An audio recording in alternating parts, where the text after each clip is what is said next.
setelah pembekuan terhadap RUU Surabaya Erlangga.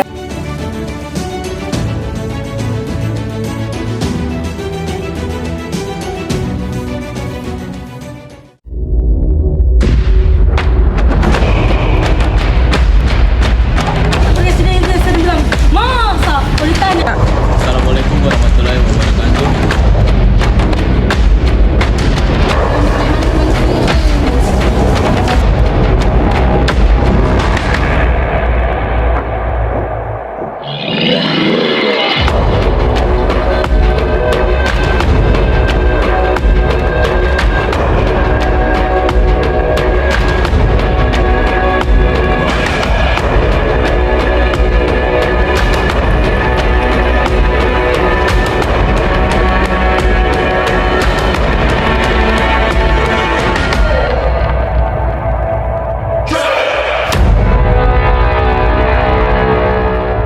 Selamat pagi, perkenalkan nama saya Shen sebagai pewawancara.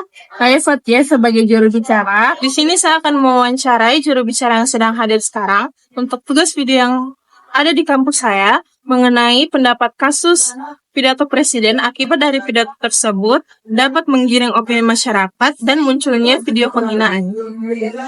Assalamualaikum warahmatullahi wabarakatuh. Saya ingin mengingatkan pada kalian semua bahwa saya adalah presiden yang telah berjasa demi kemajuan negara. Jika kalian tidak menerima akan hal itu, saya harap kalian berpikir kembali tentang sikap kalian terhadap negara ini. Menurut Anda, apa sih penyebab video pidato presiden itu dihina dan apa yang buat video penghinaan itu muncul? Tapi sebelum itu, mari kita saksikan video penghinaan tersebut. Siapa itu? Presiden ini, Cok. Anjir. Pidato apa itu? Cok, kenapa begini sekali, Cok? Dari mana nih? Presiden kapan? Tempat-tempat preman itu, Cok. Preman apa sampai sini ini dong? Nggak bisa pimpin negara. Pemimpin presiden lagi, preman sih. Bicara lagi, bicara ngangung. Bentar jika tidak ambil stok. Astaga, ekspresinya saja.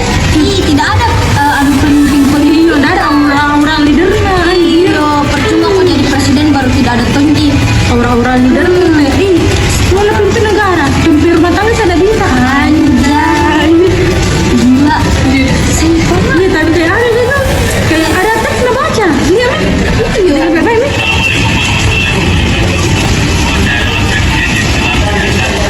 Berjasa beda baru begitu. Berjasa apa itu?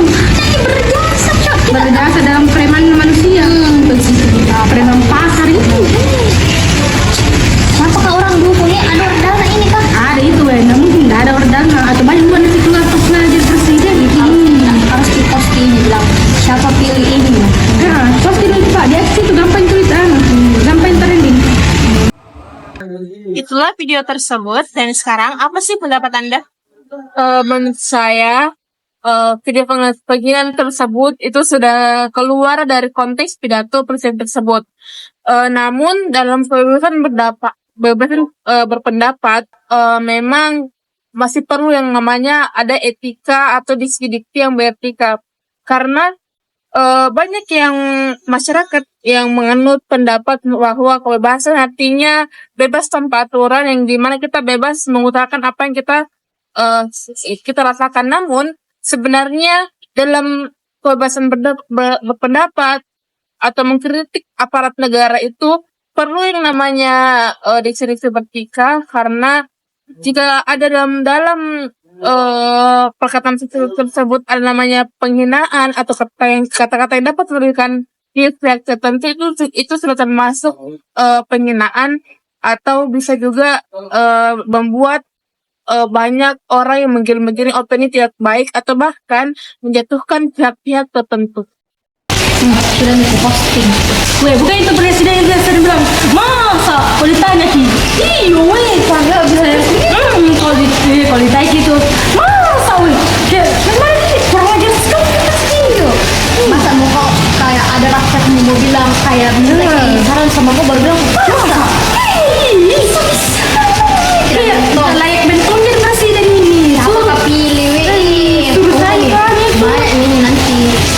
anu bilangnya karena di akun itu bilang kata memang ini pasti banyak sekali serangan pajak ini pasti kalian aku dengar beda yang 12 triliun sampai itu aduh 127 triliun sih. Pertanyaan selanjutnya, apa dampak kebebasan pendapat masyarakat yang ada di video menurut undang-undang?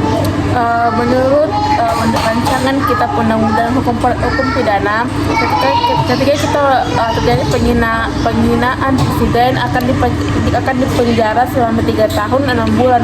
Namun undang-undang tersebut itu sangat mengundang kontroversi masyarakat karena dinilai sangat ambigu. Kenapa dinilai sebagai ambigu? Karena itu sama saja menghambat kebebasan berpendapat, terutama bagi jurnalis dan aktivis.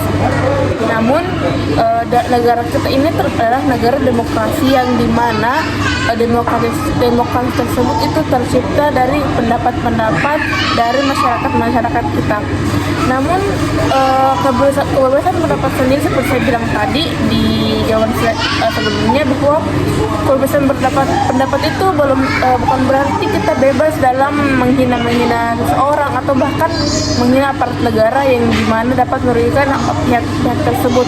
Namun kebebasan pendapat itu juga memiliki aturan atau yang dimana kita tidak boleh memakai diksi-diksi yang memicu terjadinya pertengkaran atau bahkan bisa menimbulkan yang namanya demo atau terjeratnya kita dalam kasus penghinaan. Jadi dalam berkebebasan pendapat itu kita perlu yang namanya mengeluarkan afirmasi positif tanpa merugikan orang lain. Mungkin bisa dijawab saya. Oke, terima kasih atas pendapatnya dan sudah mau diwawancarai. Sekian dari kami. Kesimpulannya ialah kebebasan berpendapat adalah hak fundamental dalam demokrasi yang harus dijalankan dengan etika dan tanggung jawab. Masyarakat berhak mengumumkakan kritik dan saran terhadap pemerintah, namun harus menghormati hak asasi orang lain dan tidak melanggar hukum. Diksi yang digunakan dalam menyampaikan pendapat juga penting. Ungkapan yang tidak etis dapat memicu konflik dan menyulut emosi. Oleh karena itu, penting untuk membangun budaya kritik yang konstruktif dan bertanggung jawab, serta menghindari ujaran kebencian atau provokasi.